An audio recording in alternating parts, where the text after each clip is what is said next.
তার বিরুদ্ধে দলীয় কর্মীকে খুনের চেষ্টার অভিযোগ উঠেছিল। তারপর থেকে বেপাত্তা হয়ে গিয়েছিলেন কামারহাটির ৩২ নম্বর ওয়ার্ডের তৃণমূল কাউন্সিলর অজিতা ঘোষ দত্ত। তাকে গ্রেফতার না করায় পুলিশের ভূমিকা নিয়ে প্রশ্ন উঠছিল নানা মহলে। এই পরিস্থিতিতে সোমবার স্বামীকে নিয়ে ব্যারাকপুর আদালতে আত্মসমর্পণ করে জামিন পেয়ে গেলেন অভিযুক্ত কাউন্সিলর।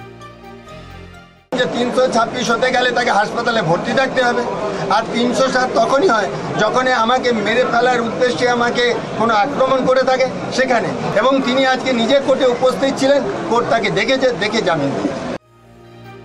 আদালত সূত্রে খবর, জামিনের আবেদনের মৃদু বিরোধিতা করেন সরকারি আইনজীবী, যদিও ধোপে টেকেনি তার সেই সওয়াল। তৃণমূল কাউন্সিলর ও তার স্বামীকে ৩,০০০ টাকার বন্ডে জামিন দেয় আদালত। বিচারকের নির্দেশ, প্রতি সপ্তাহে কাউন্সিলরের স্বামী তাপস দত্তকে থানায় হাজিরা দিতে হবে। তৃণমূল কাউন্সিলর অজিতা ঘোষ দত্তর বিরুদ্ধে খুনের চেষ্টার অভিযোগ তুলে গত ১৭ জুন বেলঘরিয়া থানায় অভিযোগ দায়ের করেন নন্দননগরের তৃণমূল কর্মী শিবু নাগ। অভিযোগপত্রে তিনি উল্লেখ করেন, অন্যের বাইকে চেপে এসে ধারালো অস্ত্র দিয়ে তাকে খুনের চেষ্টা করেন তৃণমূল কাউন্সিলর। পুলিশে অভিযোগ দায়েরের পর থেকে খোঁজ মিলছিল না অভিযুক্ত কাউন্সিলরের। এর মধ্যেই এক চিকিৎসককে চেম্বার থেকে উৎখাত করার অভিযোগ ওঠে তার বিরুদ্ধে।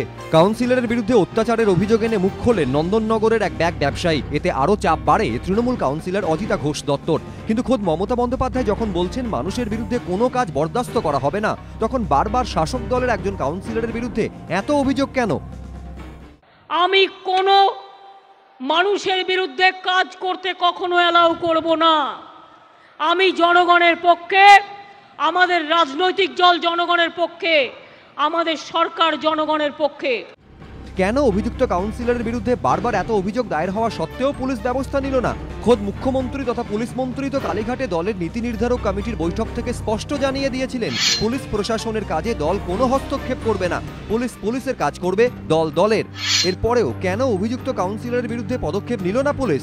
কেন তাকে কার্যত আত্মসমর্পণের সুযোগ করে দেওয়া হলো? প্রশ্ন নানা মহলে।